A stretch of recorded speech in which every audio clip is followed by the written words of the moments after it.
This Torah class is brought to you by TorahAnytime.com. Okay, so if this title is not going to get you, then I don't know what's going to work. The title of tonight's Shiur, I call them, if you can't beat them, join them, right? We live in the age of Segulos, and if you would take a poll, how many people are looking for Segulos for money, and how many people are looking Segulos for Yira Shamayim? I think 99 to 1 people are looking for Segulos for V'hakesef. So let's analyze, let's see what we could come up with. What are considered the top 10 legitimate source-based Segulos? When I say source-based, it has to be either from a Chazal or from one of the Gedolei Yisrael. So let's begin with the most well-known Segula. I'm sure you're bombarded with emails, WhatsApp messages that the third day of Parshas Beshalach, it's a Segula to say Parshas Haman. So I'm going to humbly ask a certain ha'ara on that Segula, but let's see what Chazal say. The Torah brings down in Siman Aleph that every morning it's good to do the following three things. V'toiv loymar. The first thing it's good to do is good to wake up in the morning, but after you do that, it's good to say Parshas Ha'akeda, U'Parshas Haman, V'asaras HaDebros. Now it doesn't say you should say it once a week or once a year. It says every single day. Every single day, once there's sheets in that. Once every day, you should say the Parsha of the Man. Comes the Prisha. Comes the Prisha, and the Prisha quotes Yerushalmi. The Yerushalmi says that Kol ha'omer Parshas Haman b'chol yoim muftach loy shlo yismatu mezaynosav. Anyone who says the Parshas Haman daily, you could take it to the bank. There's a guarantee that your food, now food is a code word. Food means your parnasa. When you say I'm going to work to put food on the table, you mean to bring home the dough. When you say to bring home the dough, you don't mean the dough, you mean the money. So, yeah. Gentlemen, I know you're excited. The Prisha brings from the Yerushalmi, and anyone who says the Parshas Haman daily, you have a guarantee that your mezonos will not be diminished. And you say the Parsha until the end of the Parsha, until Asiros Ha'efa. It's interesting, because Rav Shavel, in his comments on the Rabbeinu Bechaye, says that this Yerushalmi does not appear in our extant versions of the Yerushalmi. In other words, you could scan the Yerushalmi, it don't say nowhere that anyone who says the Parshas Haman daily will have ample mezonos their whole life. But nevertheless, the Prisha obviously had this gersa in the Yerushalmi, and the Prisha is saying that anyone who says Parshas Haman daily will have ample parnasa. Furthermore, Rabbeinu Bechaye brings down that there's a Kabbalah in the hands of the Chachamim. There's a tradition that we have, that anyone who says Parshas Haman daily is guaranteed he will never be lacking in his parnasa. Very interesting.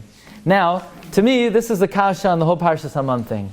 Because it's said that Rav Nachman Rimanov said that anyone who says Parshas Haman on, the third day of Parshas Beshalach, it's a big skula for Parnasa.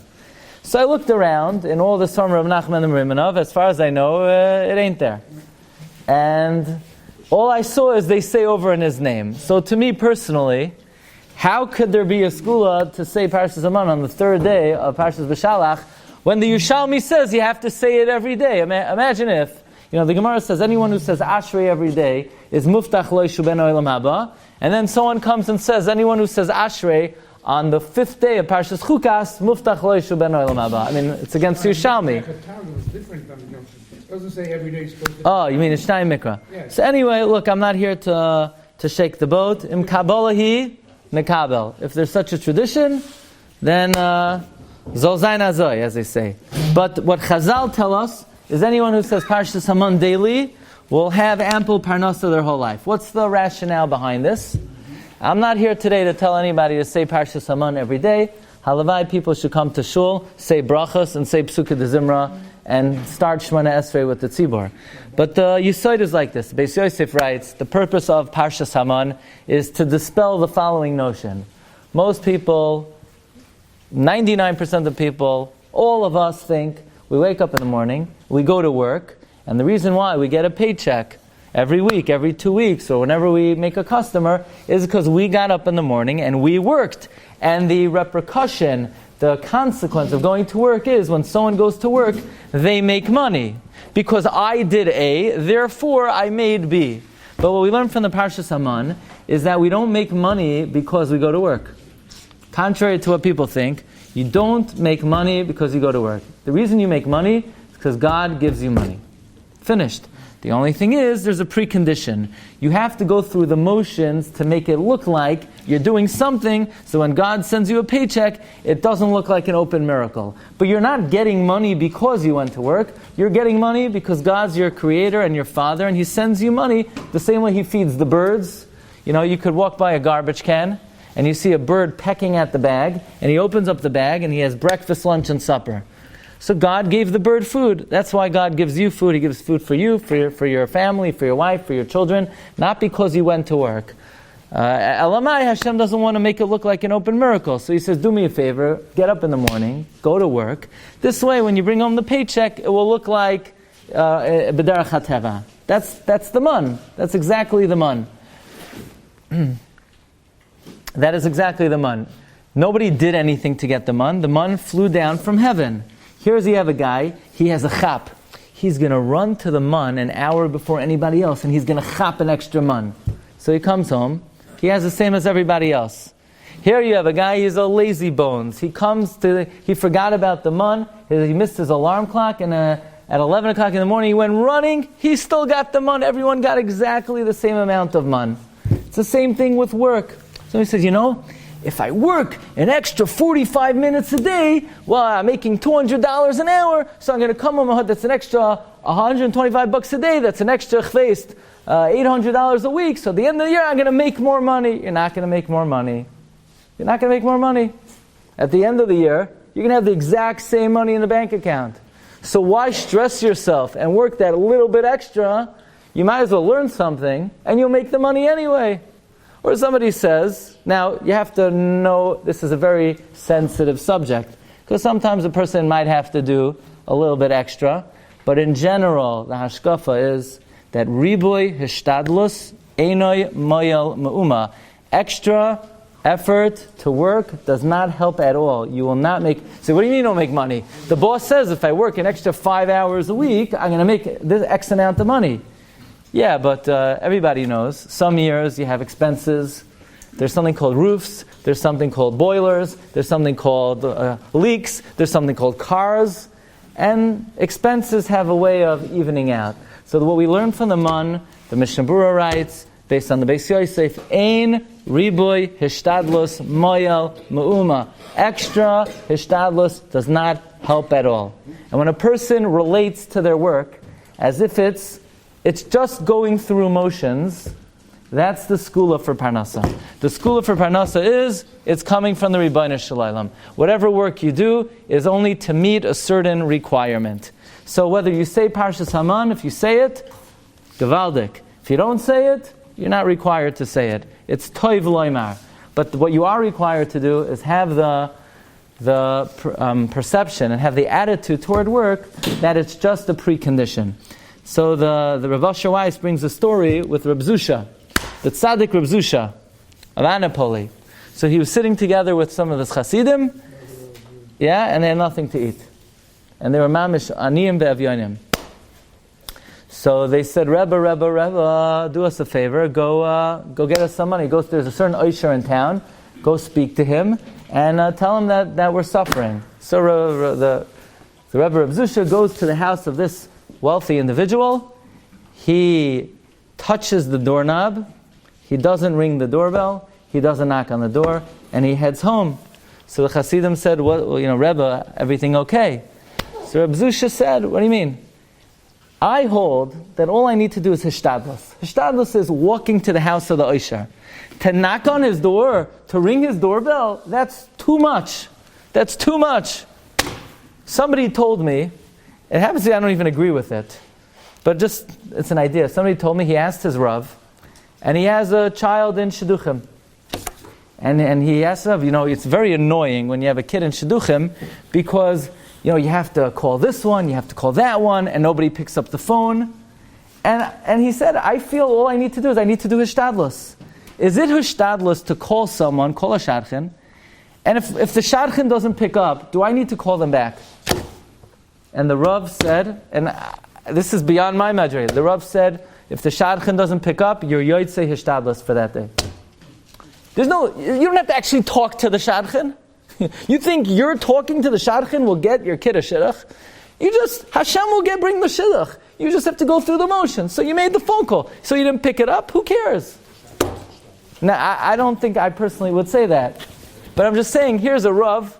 He's alive today. I probably wouldn't say that. But there's such an idea. That's the idea we're talking about. That hishtadlus in general is just a precondition. But it doesn't actually do anything. Our Rosh Hashiva, Zecher Tzaddik Baruch Hu, would say like this. Work as if everything you do depended on it. And realize that it accomplishes absolutely nothing. Work, whatever you do, whether it's in work or shidduchim, whatever you need to do in life, do it as if everything depended on what you're doing, and recognize that what you're doing is absolutely irrelevant. It's a big madrega. That's the first skula. Skula number 2, okay? So that's a tough one. First of all, saying Parshas Aman every day. It's easier to do it once a year, especially, you can't even sleep the night before. If you have your phone on the night before Parshas on Monday, it's like non-stop, there's like radiation coming from the phone. Every 3 seconds the phone is vibrant. But here's skula number 2. Comes the Chsam Sofer. Zemi, you ready for this one? Chsam Sofer skula. Chsam Sofer says on the pasuk, V'lechem, v'koli, v'karmel, lo'ysoichlu ad etzem hayom hazeh. Bread, parched grain, toasted grain, don't eat until this very day. Ad haviachem es karban elokechem. Until you bring the sacrifices of Hashem, chukas olam l'doros an everlasting statute, b'chol moshvosechem, in all of your residences. Says the Holy Chsam Sofer, a yid should train themselves that they don't put a morsel of food in their mouth in the morning until they learn epis apor verter. Until you learn one word, one pasuk, something. Don't eat in the morning until you learn something. If you're makbid, not to eat anything until you learn something, then like this. Bread, don't eat until you bring avodas Hashem. And if you do that, chukas olam, in your zechus, Hashem will bring parnasa to the whole world. Now, the truth is that it's a beferish Gemara and Brachas. The last Gemara and Brachas says, Kol ha'holich mi beis ha'knesses lebeis ha'medrash. Anyone who goes from shul to beis medrash, aleim ha'kasav oimer, yelchu mechayel ha'chayel. That we are recommended that right after davening, we go to the beis medrash. Nowadays, we don't have batei knesios and batei midrashos. We do it all together. So the Magen Avraham says it means that l'charchila, everyone has to set time for learning every day. And the best time to learn should be right after davening. But if you can't learn right after davening, at the very least, the Magen Avraham says, one pasuk, one halacha. This way you're mekayim yelchu mechayel elchayah. You're going from tefillah to Torah. But according to the Chsam Sofer, a great school for parnasa is don't eat a morsel of food until you learn epis something. That's number 2. Number 3. You ready for this one? If I had a shtibel, not that I do, and I needed a city to name it after, Pittsburgh, that's already taken, they have the Pittsburgh Rebbe in Eretz Yisrael. You have the Boston Rebbe in Eretz Yisrael. I contest the whole Pittsburgh Hasidus. I don't know. Pittsburgh Rebbe, I don't know how long he was in Pittsburgh. I know my grandfather was there for 70 years. I think he could. But I would for sure do Sachachav. I think even though somebody took it already, but I would go for Sachachav. My Elta Zeda was Talmud of the Shem Shmuel. My grandmother stole the Shem Shmuel. She said the Shem Shmuel was shorter. He had to stand on telephone books when he spoke. But the Shem Shmuel's father was Avnei Nezer. Avnei Nezer was the son-in-law of the Kotzker. The Avnei Nezer writes like this: Mamish Dvarim Niflaim. You ready? Kol hadachkus v'hatzaros sheyesh liYisrael b'chol ha'olam rachmana litzlan. All travail, suffering, poverty, illness, aggravation, anxiety, emotional distress, you name it. Everything bad. You know why? Hakol b'shvil shaloimdim Gemara ka'adam sharoid salisha. And it's because people learn Gemara like someone who wants to go to sleep. In other words, how does Avnei Nezer say it? Shlufadik. All Jewish trouble comes because the same position that people put themselves in when they nap, that's the position that people put themselves in when they learn Gemara. You know, they sit back, they find a comfy position, just in the right position, Gemara and nap in the exact same position. Says Avnei Nezer, all Jewish suffering comes because people take out lemonade and they kick back and they learn Gemara. How do you need to learn Gemara? Beratzain, with desire, behislavos, berishvei eish, with burning fire. And if you do that, you won't have any problems in your life. For sure not in Parnasa, but I never heard such a unbelievable idea. He says all Jewish difficulty comes from the fact that people learn shlufadik. That's what he says. By the way, the Avnei Nezer had the neshama of the Maral Prague. Avnei Nezer was big stuff. That's number 3. Skula for Parnasa. You're going to learn however much you learn. You learn 5 hours a day, you learn 5 seconds a day. Give it your all. Put your energy in it. Do it with hislavos. That will help you. Number 4. You ready? So I have this book at home. It's called Pathway of the Prophets. One of my favorite books by Rabbi Yisrael Reisman. So he has in the back of the book imponderables. One of the imponderables is that if you look in any siddur, how do you spell Hashem's name? Yud, Yud. And he writes that it's sort of inexplicable. Why in the world would Hashem's name be Yud, Yud? Some people, they have initials, Yud, Yud. But why is Hashem's name? What's Yud, Yud? So he brings it from almost Kadmoinim. It means absolutely nothing. It has no meaning. You're allowed to erase it even. It's not Hashem's name. So I couldn't believe it. I found in a Talmud of the Ari what the pshat in the Yud Yud is. But we begin as follows. We know that it's very important to say Ashrei. We say Ashrei how many times a day? 3 times a day. The Gemara says in Brachos, anyone who says Ashrei 3 times a day, he's guaranteed to be a Ben Olam Haba. Fine. Obviously means with Kavanah. Now we're going to learn a Chiddush. The Ikar Ashrei is the Ashrei by Yuval Tzion and the Ashrei by Mincha. Those are the main Ashreis of the day. Out of the 3, most important is Ashrei before Mincha and Ashrei by Yuval Tzion. But, says the Seder Hayom. The Seder Hayom was written by Rav Moshe Amos. He's the author of Moida Ani Lefanecha. You know that tefillah? Moida Ani Lefanecha. Well, one day we didn't have a minyan. We were looking for a 10th guy. So I went, by the way, if anybody wants to help out with our minyans, 7 a.m., best minyan in town. But one day I had to go to a different shul. And I had a suffix about Berachas HaTorah. So I asked the guy, "Ki b'moitzmi in Berachas HaTorah?" So he took out a siddur, and he said to me, "Moida ani lefanecha melachai v'kayim shechazartu b'nishmasi b'chemla." So I knew I think I needed to go to a different address to get the Berachas HaTorah. But Moida ani, you say when you wake up, right? When you open your eyes in the morning, you say Moida ani. Who wrote Moida ani? It's a new tefillah. It was written by the Seder Hayom. He says, the most important part of Ashrei, of course, is Poisech es Yodecha. The Rashi Tevos of Poisech es Yodecha, Pei, Aleph, Yud, is what? 91. What's 91? Yud Kei Vav Kei plus Aleph Daled Nun Yud. Yud Kei Vav Kei is 26. Aleph Daled Nun Yud is 65. So now, if you ever look in the Sidurim, they combine the 2 names of Hashem. Aleph, or like this. Yud, Aleph. Hey, Daled. Vav, Nun. Hey, Yud. Begins with the Yud, it ends with the Yud. Yud is the first letter of the Hashem Havaya. Yud is the last letter of the Shem Adnos. Yud is the first letter of Yud Kei Vav Kei. Yud is the last letter of Aleph Dal Nun Yud. So says the Seder Hayom, these are the 2 Yuds of Hashem that are alluded to in Poisech es Yodecha. Again, Poisech es Yodecha is 91. 91 are the 2 names of Hashem. The 2 names begin with the Yud and end with the Yud. You ready for this? Poisech es Yodecha. You know what you should think when you say Yodecha? Yudecha, your 2 Yuds. You open up your 2 Yuds. And from the 2 Yuds of Hashem, Yoired Kol HaShefa V'Chol HaBracha la'olam. All blessing comes down to the world when you say the words Poiseach es yadecha umasbiach l'chol chai ratzain. Because when you say yadecha, you should be mechavein to the two yuds.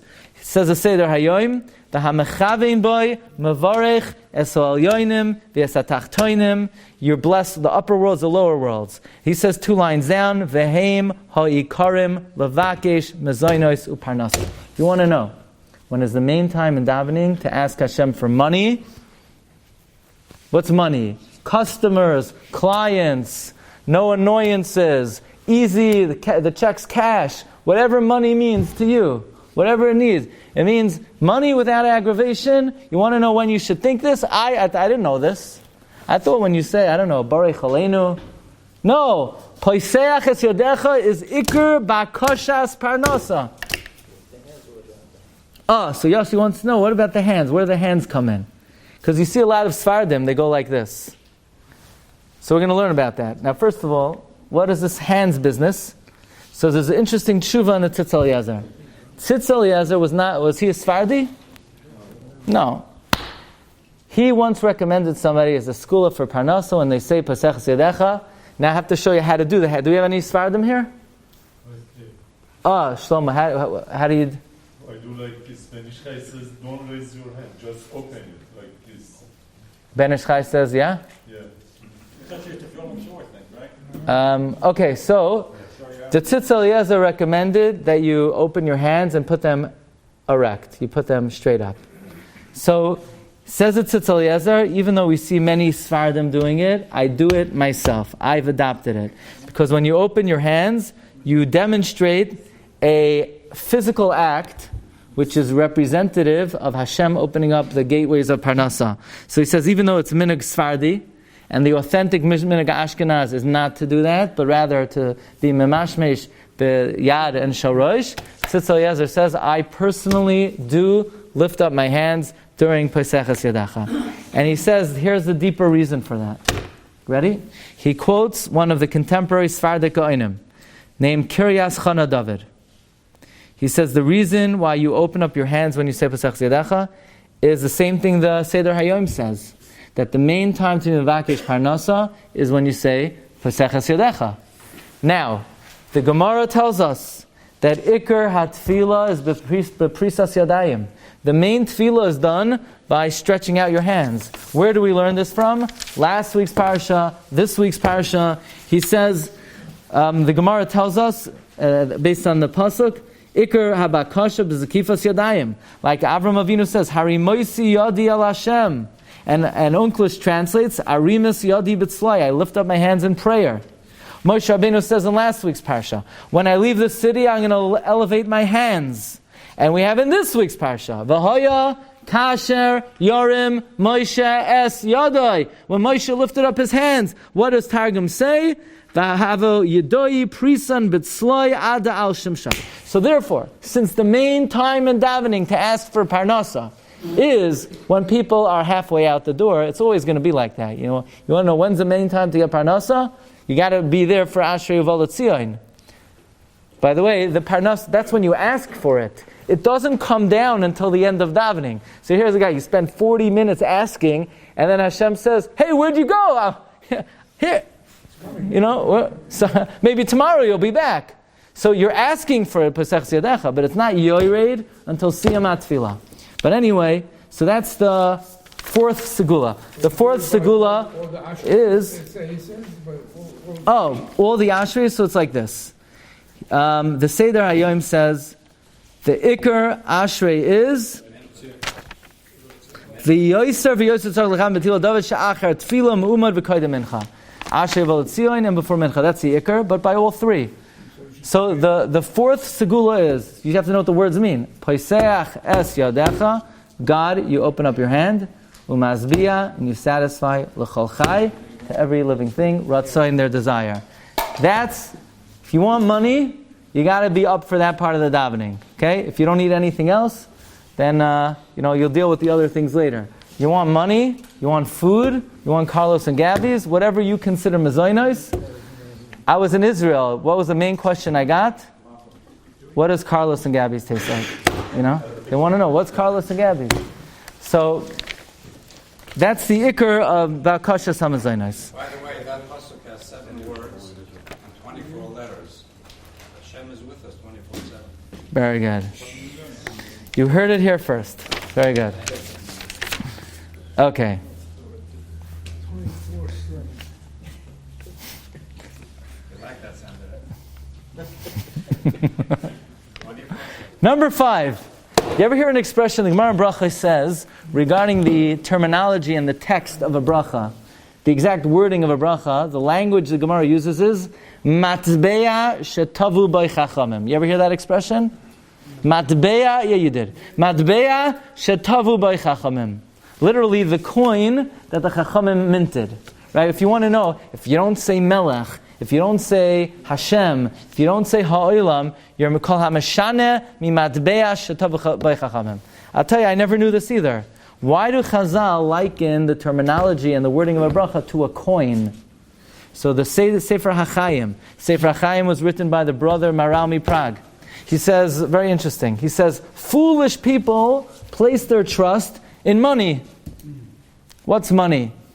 Something green, a coin, something round, gold, silver. That's where they think their success comes from. But Chazal have formulated that the language of brachas are called a matbeya because the ikr kesef and the ikr success comes from the words of the brachas.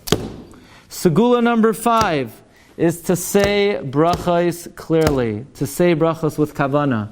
You want money, you want food, doesn't work, doesn't do anything. You say the bracha loud, you say the bracha clear. You want matbeyos.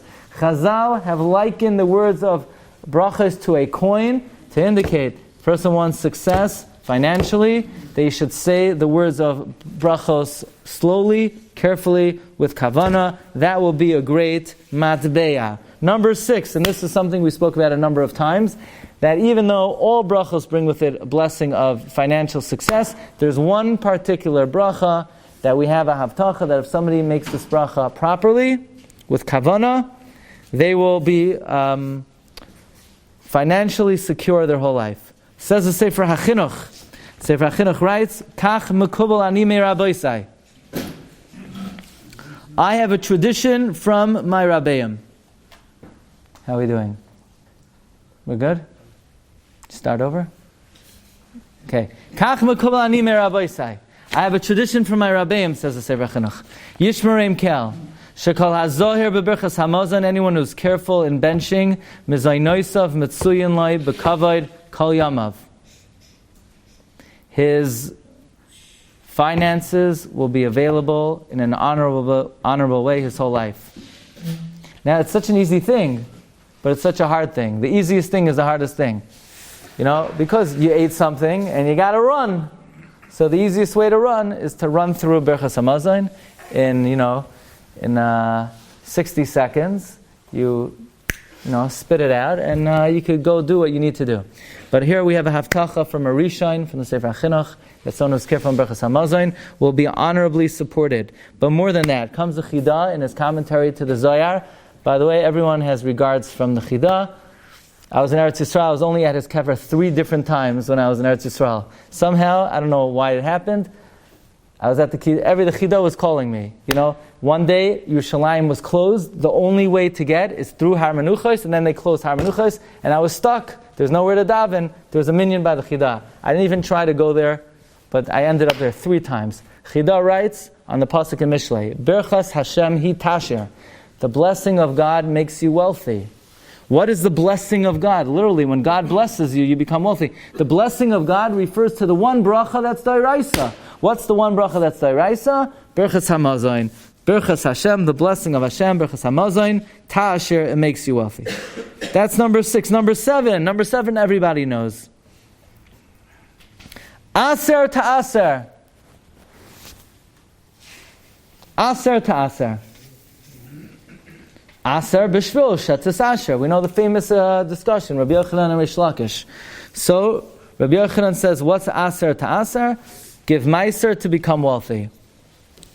Logically it makes no sense. You work. Is that Parshas for A? I believe so. Shkoyach. Okay, so, logically, how much, anyone who has a business, 10% is your profit. You're lucky if you make 10% profit. So what kind of logic is? You have a small room for profit. You're giving away everything. No. This is a Gemara. It's actually the only segula that you're allowed to say, God, are you out there? You're out there? I'm testing you if you're there. I'm telling you I'm making $100,000 a year. I'm giving $10,000 tzedakah. If I make more money, I know you're there. If I don't, then I don't know. You're allowed to do that. It's the only segula you're allowed to do that. Somebody once confided in me, old man. He lives in a small apartment. He said, if I wanted, I could live in the biggest house in New York. He said he has more money than to buy the biggest house in New York. But that's how he chooses to live. And he says the reason he made so much money is he was makbid gamor always to give meiser. But you should know that there's a major subject in halacha because the Rambam says one should give a chomesh, one should give a fifth. There's actually a stira in the Rambam.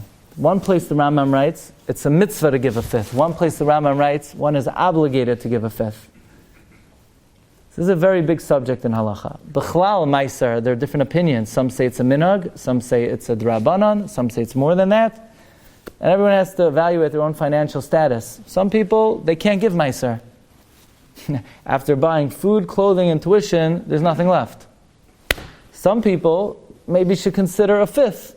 Some people who, if one is a muflag, then they should ask, what are my responsibilities? But at the base of the halacha is that someone who is makbid to give 10th of their earnings, they will get it back. They will get it. They're not giving it away. They're Parsha not giving it away.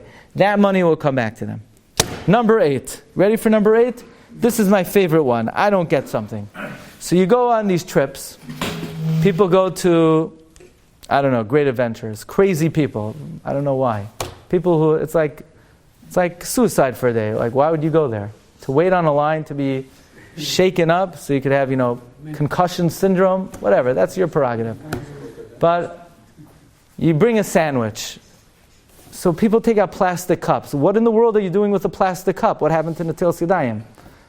Oh, I have an Einfall. I'll put 2 plastic cups. So what's that going to do? If I give you, let's say I buy a watch from you and I give you nothing for it. And you say, no, I need more. And then I give you nothing again. And then you say, no, still you have to pay more and I give you nothing. A plastic cup is not anything, not the first time, not the second time, not the third time. By the way, same thing in Kiddush. If you live in Biafra, let's say in Africa, you have a Kiddush in Africa. So they don't have a kais by the Kiddush. So you take out a plastic cup and you make Kiddush. But the United States of America, as far as I know, I'm not familiar with anybody who cannot afford $2 to buy an actual cup for Kiddush. And the same thing with Natil Yadayim. You need to wash your hands with a cup, not a disposable cup. It's at the very best b'diavad, and possibly it doesn't work. Al Natilas Yadayim is Rashi Tevois Ani. Ani. It's a halacha and Shulchan Aruch. Anyone who is mezalzel with Natilas Yadayim, Bali de Anios. Bali de Anios. Some say even one time, some say many times. But what do you need that for? So what am I supposed to do? I'm in great adventure, I don't have a cup. So go to the souvenir shop and spend $5.99 and buy a cup. Or have even a better idea. Take one with you. How's that? What a great idea. Take a cup with you. Or eat a hard-boiled egg. But where does a plastic cup from? If you live in China and you're dealing with different viruses and you don't have any money, no problem. Just use a plastic cup. You live in the United States of America, buy a mug. You can get a mug with Elmo on it, whatever you want. Curious George, buy a cup and be yotzei the mitzvah of Natil Yadayim, like it says in a book called Shulchan Aruch. You ever hear of that? Before any Segulos, you have to follow the halacha. The halacha is you have to wash your hands before you eat bread. Then you have to use a cup. Yeah. Why not the disposable cup? It says you have to have the reveal. Yeah. So the question is, you don't need a cup. The cup is only a right. Vehicle. So it has to be a kli. You need a kli. So if it's not a kli, No, not a cup. No, it's not a kli. Maybe not. If it's disposable, nice for kiddush, you know. No chashivas, no chashivas. Look, b'di'evet, it's good. That's why I say in Biafra, b'di'evet, it's good. But in America, now once we're on the subject, b'chlal at a kiddush, you know you have to make kiddush on wine. You can't make it on alcohol. It's also in Biafra you can make it on schnapps. In America you have to make it on wine. Also, it has to be on a revius. So if you want to make it on schnapps, you take out a big cup, you pour the alcohol, and drink, you know. But anyway, there's netilas yadayim. Says the Shulchan Aruch. You ready? Tzarich leizar b'netilas yadayim. Kol hamazalzel b'netilas yadayim chayiv nidoy. We have to excommunicate you. Ubali de anios v'nekar min ha'olam. You're jeopardizing your life. But and the Avudraham brings al netilas yadayim is Rashi Tevois ani. On the other hand, we're trying to be positive over here. That the Shulchan Aruch brings down the statement of Rav Chizda. Rav Chizda said, Yosef lital b'shefa, Da'amar Rav Chizda, Anoim Hashoim Eloi Chafnei Maya, V'yavli Eloi Chafnei Tivusa. I use a lot of water and they give me a lot of money. That means like this, the amount of water you use for Netilas Yadayim affects how much money you make. So you want to use a lot of water. You fill up that cup, don't be, where are you running? You know, guy who fills up this big cup, like 2 ounces. Fill up the whole cup. Pour a lot. You want to make $10 a year? You want to be rich. You want to be rich. It takes hard work. Stay there for 20 seconds. Fill up the cup so you can make some money that day. The more water you use, the more money you make. Who says it? Shulchan Aruch. Now, by the way, here's the thing though. That's if you're by yourself. If I'm standing behind you, don't make me wait because you want to make more money. You say Parshas Haman on your own time. And you fill up with the bare minimum. In other words, if somebody is waiting for you, you have no right to be seeking to make money by using more water for Netilas Yadayim, making the guy behind you wait. But if you have nothing better to do, you're all by yourself, so go ahead, knock yourself out. Take a pail, 40 sa, and then wash your hands. So you'll have, and right after that, invest in something. It will be very good. Okay? That said also for Negel Vaser, I think I heard that as well, that more water. I don't know about Negel. This is dafka for bread. This is dafka for bread. Yeah, and by the way, you're right. The people wash, and they pour water on like 1/10 of their hand. You have to actually, there's something called hands. God created people with hands, and you have to wash them before you eat bread. So that means you have to make sure the water hits your whole hand. Okay, number 9. Number 9 is the easiest one. Everyone's favorite.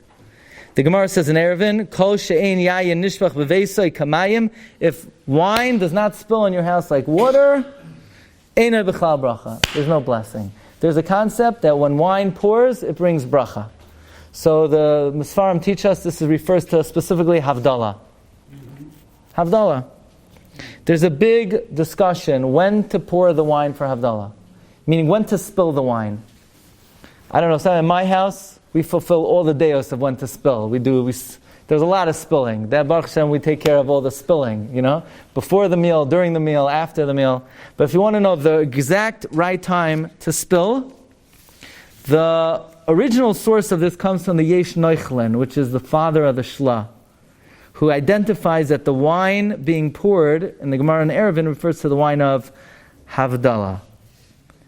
Now, he says the right time to pour is... Right time to spill, thank you.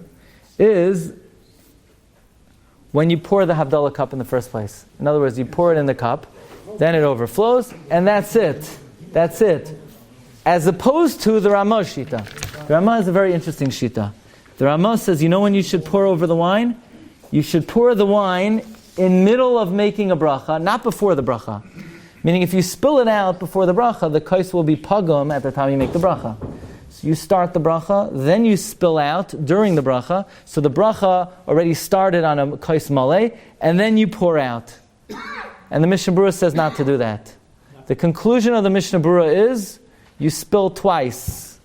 When you fill up the cup, that's what almost everyone, but the Mishnah Berurah says, don't spill out too much. Only a little bit. You know why only a little bit? Because it's about tashchas. Only a little bit. So why does it say over here that the more you spill out? That's the Yesh Neuchlin. I'm telling you what the Mishnah Berurah says. Mishnah Berurah says you spill out a little bit. So you pour the Havdalah cup, you spill out a little bit. Then you make Havdalah, and you drink, and after you drink, you spill out again. I think that's what most people do. They fill up the cup, it overflows, and then they drink, and then after the drink, you spill out again. And then you wash out your eyes. Put out the fire. What? Put out the fire. Yeah, that's how you put out the fire. Okay, Marav Rabbi Sai, last skula. This is the hardest one. Dafka miyayin. What is it saying? No grape juice? Yeah, I know there is an Indian. No, You use wine. And grape juice is probably, for Havdalah, would be considered wine, according to most poskim. For Havdalah, you're allowed to use. Rav Moshe says you can use grape juice for Havdalah. Rav Shlomo Zalman says you have grape juice for Havdalah. Okay, number 10. Here's the thing, a very interesting diak. Who is the richest man in Chumash? No midrashim, in the Chumash itself, in the Bible, in the Old Testament. What? Who's the richest man in Chumash? How do you know Karach was rich? Where does it say he's rich? Who is the richest man in the Chumash? He's the only person who was rich, ma'oid. There are two people who are rich, ma'oid, and one person who's rich, ma'oid. Whoever was with Masech Bechelka. Abraham was kaved ma'oid. Yitzchak was ma'oid. Yaakov was rich, vayifroi tzoish ma'oid. He's the richest man in the Chumash. Without any midrashim, maybe Karach had a lot of money and Yosef had a lot of money, but according to the Pshuta, Shemekah Yaakov was the richest guy. Says the Rambam in Hilchos Chiros, a very unknown Rambam. The same way, if you're an employer, you got to treat your employees fairly. You have to pay them on time. You can't withhold their wages. But if you're an employee, you have to treat your employer fairly, which means you can't cut corners, which means you can't be late, you can't leave early, you can't steal rubber bands, you can't make long-distance calls on the boss's cheshbon, you can't take home paper clips, you can't bring home files, you can't take coffee packets, you cannot take anything from the boss. Moreover, says the Rambam, you can't waste time, you can't schmooze, someone's paying you. Because if you're working for someone, you're not even allowed to bench the fourth bracha of Brachas HaMazon. You say 3 brachas and you don't say the bracha of Al Yichasreinu. We do Bizman Hazeh. But according to Dina Gemara, you skip it. Now you ask, how long does it take to say that bracha? It takes under 1 minute. So what, you think the boss would care? Doesn't matter. You're a ganiv. You're stealing a minute from the boss. You're not allowed to say it. Here's a guy, he takes a lunch break, he's davening mincha, he's davening ne'ilah. Very nice, but you're a robber. You're violating, you're stealing. The boss gave you time, you daven mincha, and you make it back.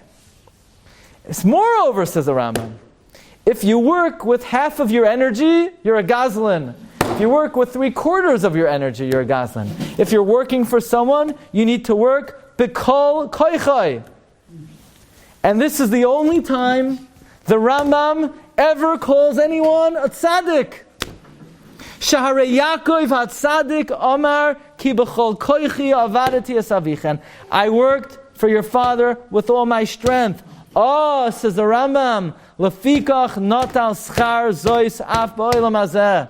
Therefore, he was rewarded in this world. Shenemar vayifroitz ha'ish ma'oid. He was very, very wealthy. So you want to make a lot of money?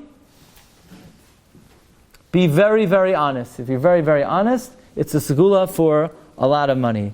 Now, should you do any of these segulos? Says the Berheitov, you should not do any of them. Nothing we learned today should be done. Why? Because you're not supposed to serve Hashem al manas l'kabel pras. So, if you're going to say the Parshas Aman just to make money, you shouldn't do it. If you're going to learn before you eat just to make money, don't do it. If you're going to learn Beshalach just to make money, don't do it. If you're going to say Pesach Zedecha just to make money, don't do it. You're going to make brachas b'kavana. You're going to bench with kavana. You're going to wash with a lot of water. You're going to spill your wine. You're going to be honest just to make money. You're not supposed to serve Hashem. Al manas l'kabel pras. But that was back in the day. That was like 200 years ago. In 2020, I heard many times from Victor Miller in our generation, you should do everything for ulterior motives. Otherwise, you're not going to do anything. In our generation, we do serve Hashem Amnas Pras. So the upshot is, you should do all of these things, and you should think that if I do these things, I have a better chance to make money. But you should know that there are no guarantees in life. And whatever we do for HaKadosh Baruch Hu, we do it l'shem shamayim. And we hope the bracha will come. And if the bracha doesn't come, we know either today or tomorrow, Rebbeinu Hashem should bless all of us. B'shefa bracha v'hatzlacha. Shkayach. You've just experienced another Torah class brought to you by TorahAnytime.com.